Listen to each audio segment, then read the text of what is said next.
hundreds of projects. Plus, when you book and pay through Angie, they'll cover your project up to the full purchase price. Plus limited damage protection with their happiness guarantee. Check out Angie.com. And for more on the happiness guarantee, go to Angie.com/happiness-guarantee.htm. Happening now, breaking news. More Americans now have died from COVID-19 than were killed by the 1918 flu pandemic. This, as Pfizer declares its vaccine safe and effective for children ages 5 to 11. Dr. Anthony Fauci joins us live this hour to break down the new data. Also tonight, President Biden kicks off critical talks over at the United Nations as he faces turmoil in his foreign and domestic agendas, including an urgent new crisis at the U.S.-Mexican border. And we're following new twists in a woman's mysterious disappearance during a road trip.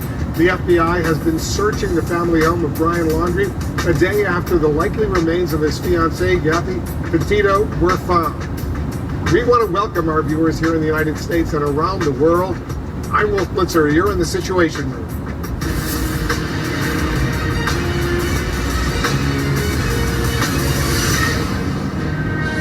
This is CNN Breaking News. We begin with the breaking news on the loss of life from COVID-19 that is both unfathomable and frankly totally unacceptable. The U.S. death toll from this pandemic just rose above 675,000. That's higher than the death toll from the 1918 flu pandemic more than 100 years ago.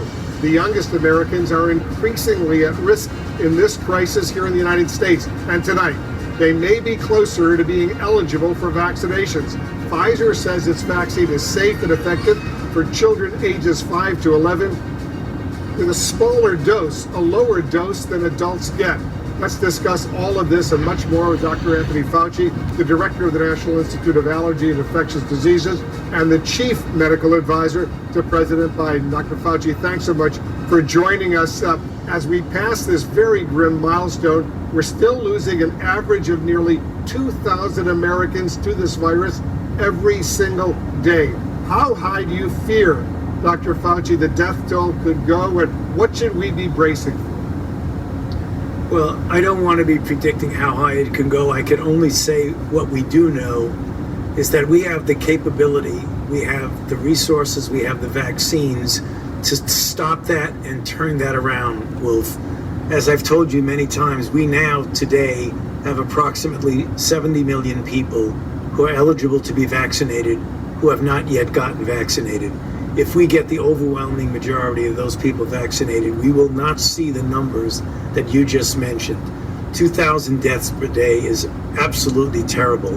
We've got to get that way, way down. And we can do that by vaccinating the people who are unvaccinated. Those are the people who, when they get infected, have a high degree of likelihood of getting on to a severe disease. Unvaccinated people are the ones who are driving this pandemic. We've got to get these people vaccinated, Wolf. We certainly do. And remember, 3 months ago, about 200 Americans were dying every day from COVID-19. Now it's 2,000. That's obviously unacceptable. As you know, Dr. Fauci, Pfizer says a low-dose coronavirus vaccine is safe for children ages 5 to 11 years old. How big of a game changer would this be, and how quickly could children in this age group start actually getting vaccinated? Well, the data is going to be presented to the FDA for application of an emergency use authorization. When the FDA looks at that, I'm sure they'll work very quickly to make a determination as officially to its safety and its immunogenicity and efficacy. So I would imagine we're talking in a matter of weeks, possibly by the end of the month, the beginning of next month, because I know the FDA really wants to do it correctly, but they want to do it quickly. With regard to the impact, we already know, Wolf, that parents are very concerned about children of that age group, particularly those who are going into the elementary school age range. We want to make sure we thoroughly protect them. Before, we were protecting them by surrounding them with people who are vaccinated. Now they themselves, if the FDA gives the approval, can be protected by their own vaccination. As you know, Pfizer made the announcement, but did not publicly release the data behind it. Is there any reason, Dr. Fauci, to be skeptical of these findings? No, not at all, Wolf. I have confidence that if they feel that they are going to present that to the FDA for an EUA approval, I doubt very seriously that there's anything to be concerned about in that data. Why is it that a 12-year-old child is getting vaccinated with a full dose that is 3 times the size of the dose that will be given to an 11-year-old? Is the distinction based on development, weight, something else? Because there's a lot of confusion out there for a lot of parents who have children in that specific age range. That's understandable, Wolf, but you've got to have a cutoff point and do something that's logistically feasible. If you start talking about multiple different doses down by weight, for example, a microgram per kilogram day a regimen, that's going to be confusing. It's going to be more confusing than what you're talking about right now. So you have to have a cutoff point. The decision was children from 11 down, instead of getting the 30 microgram dose, will get a 10 microgram dose. I don't think there's anything wrong with that, and parents should not be confused or concerned about that. Last Friday, FDA vaccine advisors recommended boosters for Americans 65 and older and those who are at high risk. Now, you've predicted that the FDA decision about boosters will likely be revised as more data becomes available. What kind of data would change the calculus here, Dr. Fauci? Well, there'll be data that are coming in from our own cohorts who the CDC and others are following, as well as from the Israelis who will continually have data for us, both for the waning of protection, particularly against severe disease in younger groups, would trigger the FDA to look at that and see if they want to expand the recommendation to go much younger than 65. All of that data is going to be coming in real time on a weekly basis. Also very important, Wolf, when you get down to the younger group, particularly a young men, where the potential for the rare adverse effect of myocarditis exists, that it'll be very important to get good safety data in younger people, particularly men. If we do, then I think it's likely as we go on over the coming weeks, we'll see a more and more of an expansion of the recommendation for the boosters for those individuals. The booster shot conversation, as you well know, has been centered strictly around the Pfizer vaccine. But what about the tens of millions of Americans, Dr. Fauci, who received the Moderna or the Johnson & Johnson shots? When will they be able to start getting boosters? Well, they have not been forgotten, that's for sure. What's going to happen is that the data associated with the boosters in those individuals will be coming to the FDA, I would imagine, in a couple to 3 weeks. They will examine it in the same way as they did before, and hopefully we'll get a recommendation that would provide equity among people who have had different products in their vaccination regimen. The Brazilian president, who's currently in the United States for the United Nations General Assembly in New York, says he doesn't need to get vaccinated because he previously had the coronavirus and says his immune system is strong enough. What do you say to that argument? Well, there is some truth to that in the fact that people who are who have gotten infected and recover do have a degree of protection. What we don't know, Wolf, is what the duration of that protection is and what the range of protection against variants are. So you don't want to deny that there is certain protection by people who were previously vaccinated. What we do know that's really important is that if you vaccinate people who've recovered from getting infected, that you boost up their level of immunity very high, far higher than just plain vaccination alone. So that's the reason why the CDC still recommends that those who've recovered from natural infection still go on and get vaccinated. Yeah, just like the former President Trump, he had COVID, but he still got vaccinated, which is the right thing to do. The U.S. is also relaxing travel restrictions on fully vaccinated international air travelers. Should we expect to see restrictions requiring domestic air travelers to be fully vaccinated as well? Well, as I mentioned before, Wolf, that is on the table for discussion. There has been no determination about that, but all of those things are continually discussed, and I can say it's still on the table for consideration, but it hasn't been decided about what to do with that. We do know that the president has said that for domestic flights, if people refuse to wear masks, they're doubling the fines on those individuals. Dr. Fauci, thanks as usual for joining us. Good to be with you, Wolf. Thank you for having me. And we'll continue this conversation down the road. Just ahead, how the Trump team failed to convince some very staunch Trump allies to buy his big lie of election fraud. Stand by.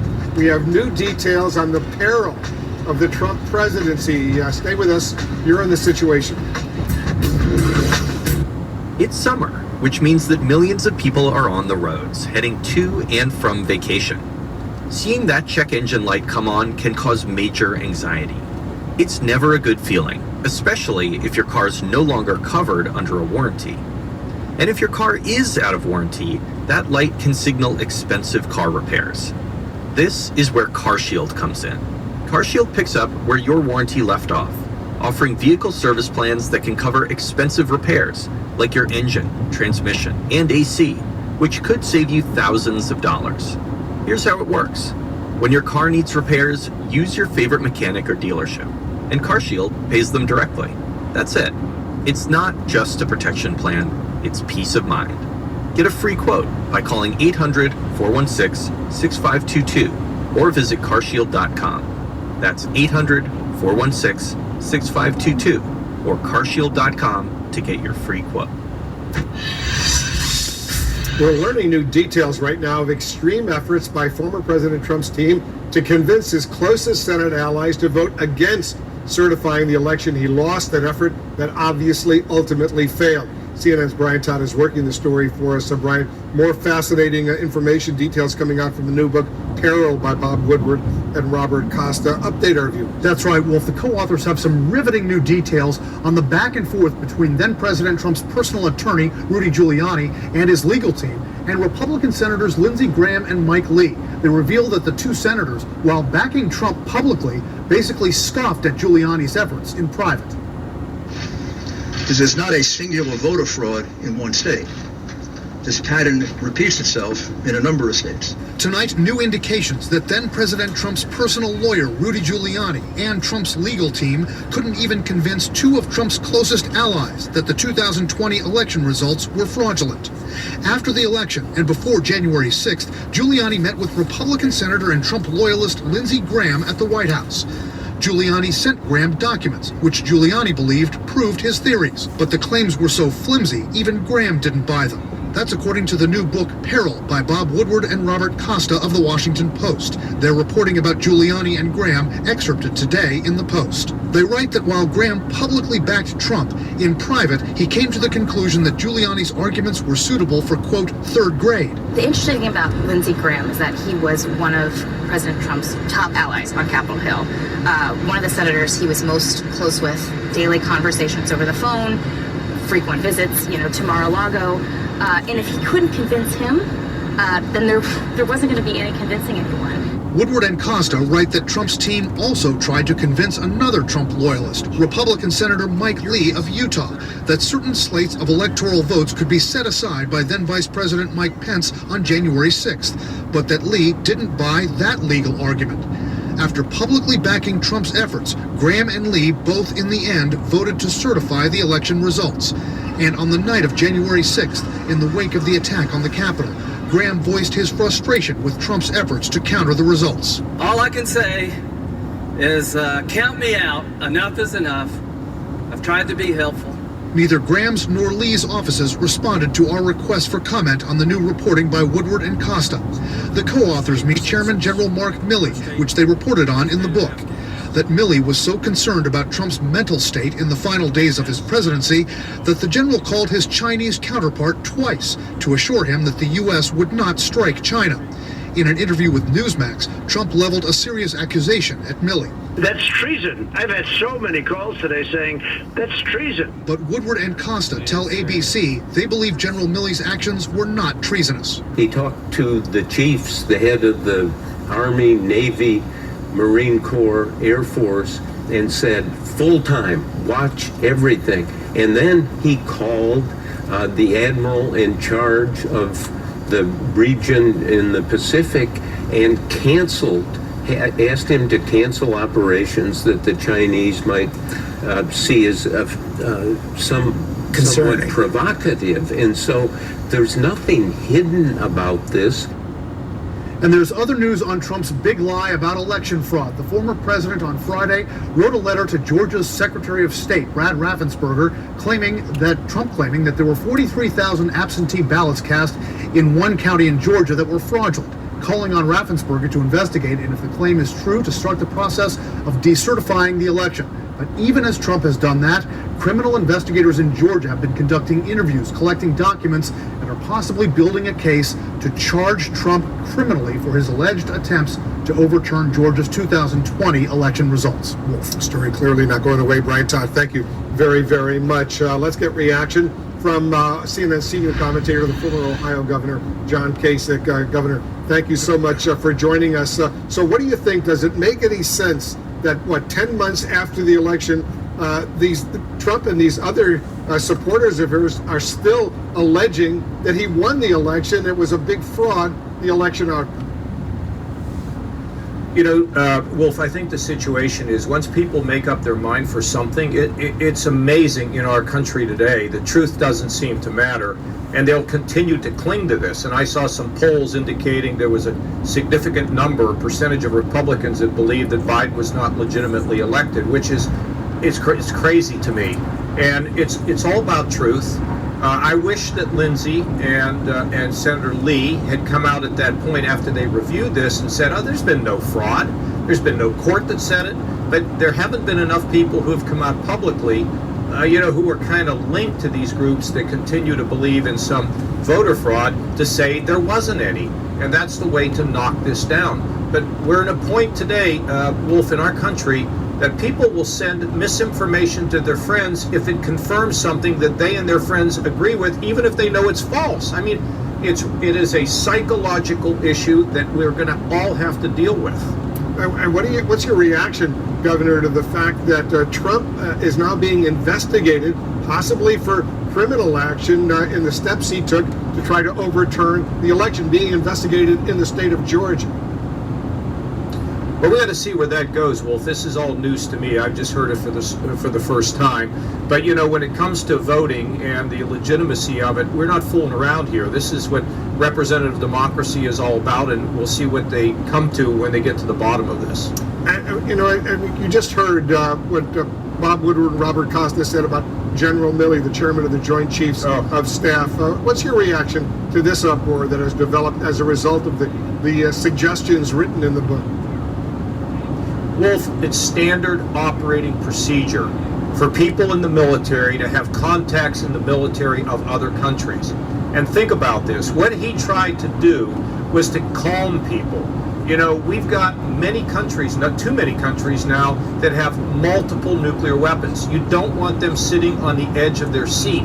Milley did not counter what Donald Trump was doing. He warned his people, check the procedures, make sure the procedures are legitimate, and he warned and talked to other countries. This is not unique. This has happened throughout our history. I totally believe in civilian control, but at the same time, you want that military-to-military communication so that there are no serious mistakes.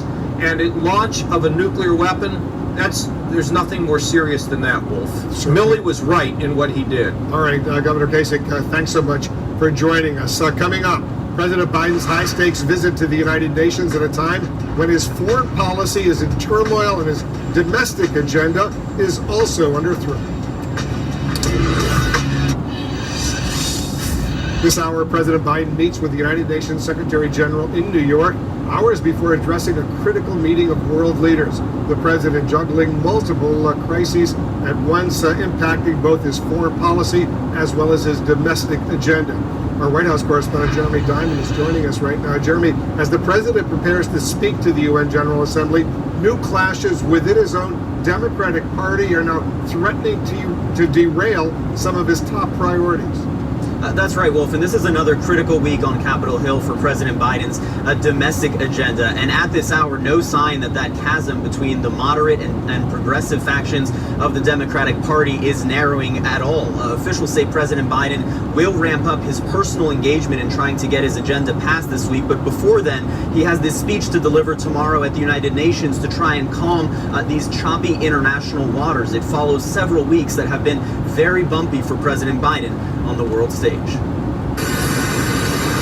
Tonight, President Biden's domestic agenda hanging in the balance as he arrives in New York to address the United Nations General Assembly for the first time as president. Lawmakers are racing to finish work this week on a $3.5 trillion package to implement Biden's economic agenda. If there's not enough clarity, then you need to get clarity. But Democratic divisions threaten to torpedo that measure and a separate $1 trillion infrastructure bill. And as Biden prepares to tout the end of the war in Afghanistan and reaffirm his commitment to U.S. alliances and diplomacy, I'm sending a clear message to the world. America is back. He must also contend with the roughest stretch of his presidency on the world stage. From the messy U.S. withdrawal in Afghanistan to a drone strike that killed civilians, a diplomatic rift with the U.S.'s oldest ally. You're not some of the criticism that he's faced in many of the capitals of the allies whose partnerships he planned to, vowed to reinvigorate. Does he believe there's work to be done to restore that credibility? I think it's important to note that criticism of a decision is different from criticism of the credibility and leadership of the United States, broadly speaking. But the larger point here, and what you'll hear the president talk about tomorrow, is that we are committed to those alliances, and that always requires work. Friday, France ordered its ambassador in Washington back to Paris after the U.S. announced plans to help Australia develop nuclear-powered submarines, quashing a multi-billion-dollar French deal with Australia. Biden has asked to speak with France's president, but a call isn't yet on the books. We're still working on the scheduling of it. And while officials said Biden will look to close the book on 20 years of war, his administration still facing questions about the last known U.S. drone strike in Afghanistan, which killed 10 civilians. This was done in error. As a human being, as a president, as somebody who has overseen loss in a variety of scenarios, both as a leader and personally, his reaction is it's a tragedy, and every loss is a tragedy. Meanwhile, another crisis bubbling on the U.S. southern border, where about 12,000 migrants, many of them fleeing disaster and unrest in Haiti, crowded into makeshift camps in Del Rio, Texas. Hundreds are being deported back to Haiti. It's a challenging situation. It's devastating to watch this footage. I think it's important, though, for people to also know that what we're trying to do is also protect people. Our message continues to be, as you've heard Secretary of New York convey, now is not the time to come for a range of reasons. And Wolf, another major showdown is brewing in Washington. Lawmakers have just 10 days to fund the government to avert a government shutdown and just weeks to raise the debt ceiling to avoid the U.S. defaulting on its debts. But Republicans, for now, standing firm, saying they will not help Democrats raise that debt ceiling. Democrats are really daring them here to go through with that. A critically important, potentially very decisive week. This week here in Washington. Jeremy Diamond, thank you very, very much. Let's go to the United Nations right now. Our chief national affairs correspondent is on the scene for us, covering President Biden. Jeff Zeleny, the president has a lot on his plate. What is the biggest challenge when he addresses the General Assembly tomorrow? Well, certainly one of the biggest challenges is something that Joe Biden probably could not have imagined. And that is convincing or trying to convince other world leaders that he's not like Donald Trump. It is something unthinkable when he was running for president, certainly on the credentials of, essentially a half century in Washington, much of that on the foreign relations platform. But now, so many questions have come up from allies. Change lanes, please. Thank you.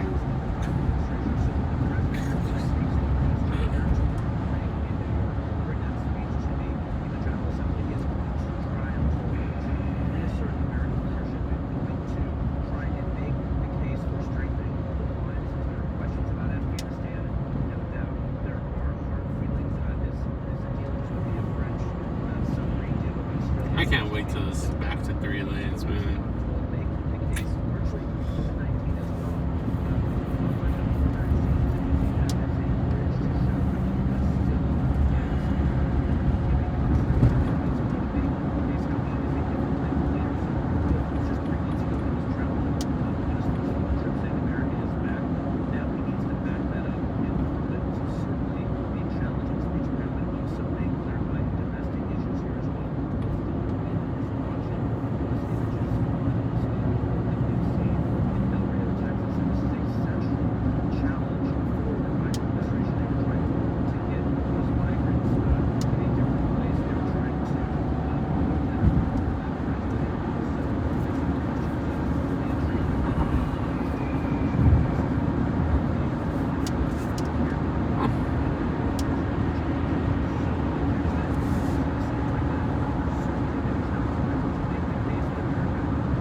kind of excited. I thought we were going to bomb around together, but no. Maybe we will. Alright, Celica. Alright, Celica.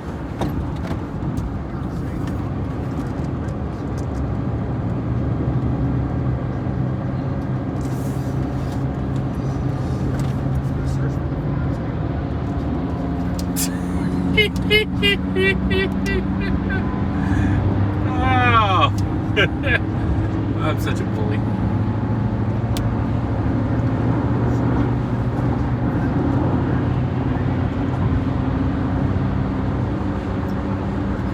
That is a lot of noise for barely pulling away from the view.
I know that's America's backbone right there.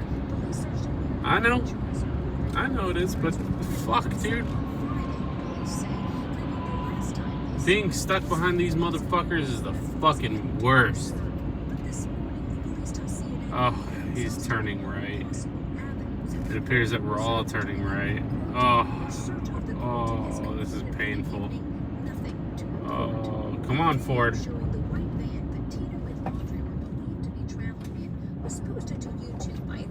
What are you fucking doing? Do you want this lane or do you not want this lane? You're a fucking idiot.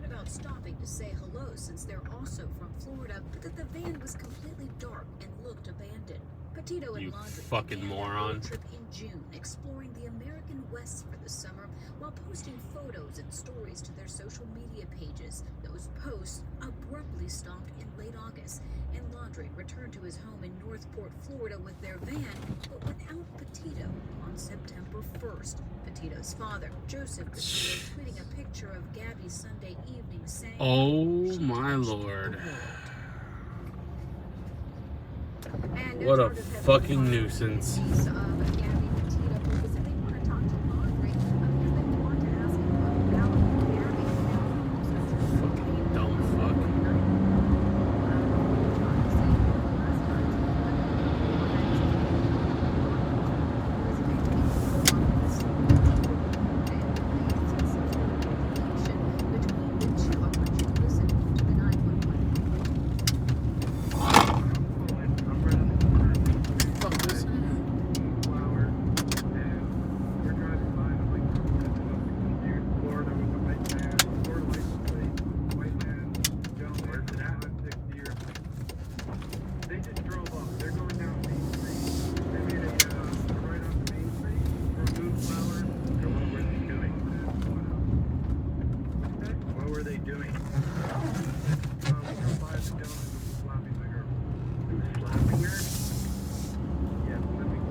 that made him call 911. Obviously, you heard the recording, but in the police report, that call